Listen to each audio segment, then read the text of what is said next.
when 26/11 happened. And the horrors of it, and the 166 deaths on our soil of our own citizens, of all faiths, I might add, was a chilling reminder of what Pakistan was capable of wreaking on our soil.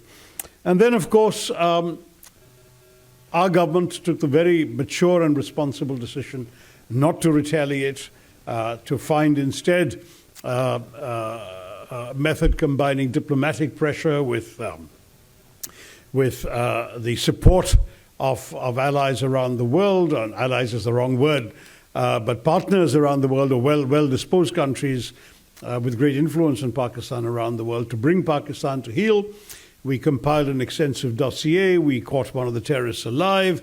And not only our intelligence, but intelligence agencies from the Western world even recorded the chilling voice of that handler in Pakistan, giving minute-by-minute instructions to the killers in Mumbai. All that evidence, copiously collected, handed over to the Pakistanis. And to this day, no one has been prosecuted, let alone punished, by the Pakistanis for their participation there in this horrendous crime. Even the Americans managed to convict 2 conspirators, one of whom has now been extradited to us, but Pakistan has not. Pakistan, of course, exists only because of the pernicious two-nation theory, disproved, as many essayists in this book have pointed out, by the very birth of Bangladesh in 1971. M.J. Akbar's essay is eloquent on that subject. And as General Kapoor's essay observes, cast themselves as the defenders of Jammu and Kashmir, which as recently as this year, the so-called Field Marshal has described as Pakistan's jugular vein. These well-worn justifications have enabled the army to tighten its grip on power by portraying India as an existential threat. And this is where it became increasingly clear to me that there was something about the makeup of the Pakistani state that made the candlelight at Wagah flicker out rather than positively in my own heart. And that is the realization that, to paraphrase Voltaire on Prussia, that whereas in India the state has an army, in Pakistan the army has a state.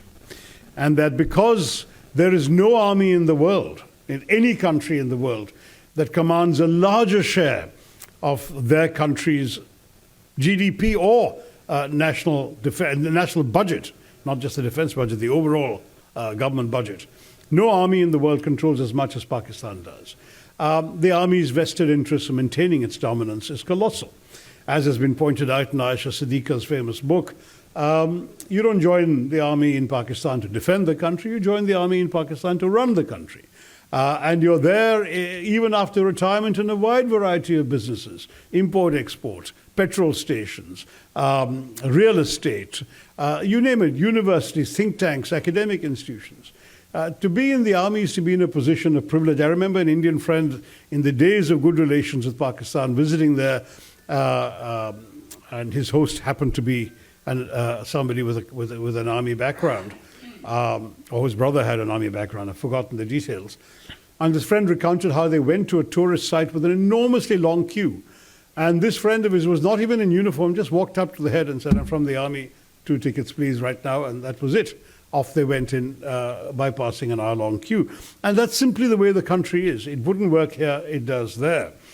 And so we have to confront the fact that every Indian-initiated effort at peace, from Nehru's pact with Liaquat Ali Khan in 1950 to Vajpayee's bus journey to Lahore in 1999, Modi's Lahore outreach in December 2015 when he went.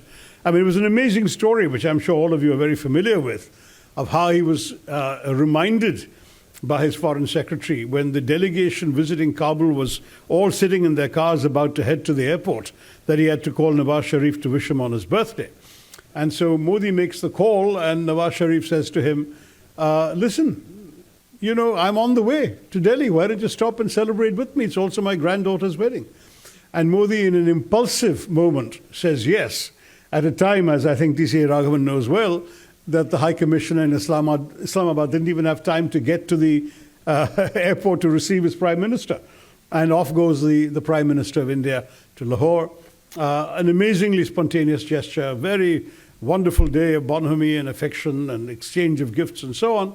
And 3 weeks later, what do we get? We get a terrorist attack on Pathankot. And our Prime Minister is so disbelieving that this could be possible that he calls Nawaz Sharif and invites Pakistan to participate in the investigation into that terrorist attack, still assuming a level of good faith. And to the horror of the Indian intelligence community, the Pakistan intelligence sends people to look at the Indian airbase firsthand, and then they go back to Pakistan and announce, so the Indians did it to themselves. That, I think, was the last straw. That was the sense of betrayal there was so colossal. The old intent articulated by a Pakistani general to bleed India to death by 1,000 cuts was clearly manifest. And though indeed, as one of our speakers today, I've forgotten which one, so forgive me, pointed out, there were fleeting signs of progress and gestures such as the 2021 ceasefire. Was it you, Amitabh, who pointed that out at a time when we had awkward relations with China? And they renewed their commitment to the 2003 ceasefire, which had been actually perhaps the best one we'd had for quite some time. Even though they did that in 2021, a change of personnel at the top of the army is all it took for Pahalgam to happen on April 22, 2025. And so at the end of the day, I don't think India had very much choice in how to react about all this.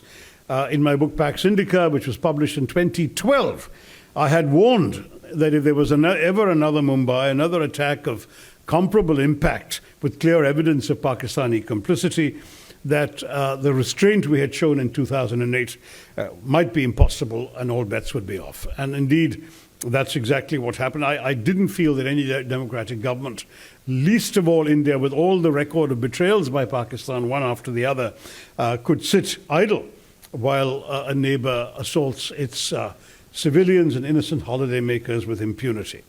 And that's why that warning found its response in Operation Sindoor. I mean, some of you may be aware that a couple of days after Pahalgam, I wrote an op-ed in the Indian Express advocating precisely this. The headline they gave, it was a good headline, was "Hit hard but hit smart." That is, hit hard because kinetic response was unavoidable. We simply could not afford to turn the other cheek. We cannot let them believe they can do this with impunity. At the same time, don't forget that development is our larger goal. We can't afford this to be seen as the first salvo in a protracted war. Therefore, hit smart, precise, calibrated, targeted attacks. And you can imagine my satisfaction and semi-disbelief, because I didn't realize that anybody in Delhi would be reading my op-ed. I did exactly that, and Operation Sindoor a few weeks later followed, which is why I was such an enthusiastic supporter of it. It followed exactly the course of action I had advised in my op-ed just after Pahalgam. So, to my mind, with Balakot of 2019 and now Operation Sindoor, India has sent a very clear and unambiguous message that we would not hesitate to go to war if terrorism is unleashed in our soil in this manner.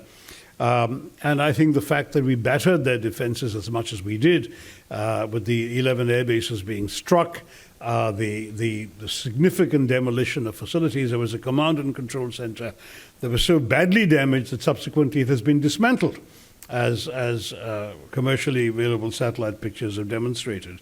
And the devastating effect of the BrahMos was demonstrated as well. I think that we've now sent an unambiguous message. Now, I take the point of those who said today on stage that surely we don't believe that this is going to end terrorism from Pakistan. Of course we don't. The facilities we've destroyed can all be rebuilt within 6 to 9 months and probably will be. But the intent may have been shaken a little bit.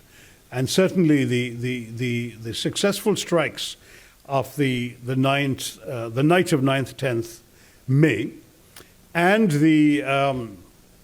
the ability of India to intercept the attempted Pakistani response when they sent missiles to Delhi on the morning of the 10th, I think was what contributed undoubtedly, and not Mr. Trump, to the call by the Pakistani DGMO to his Indian counterpart asking for peace.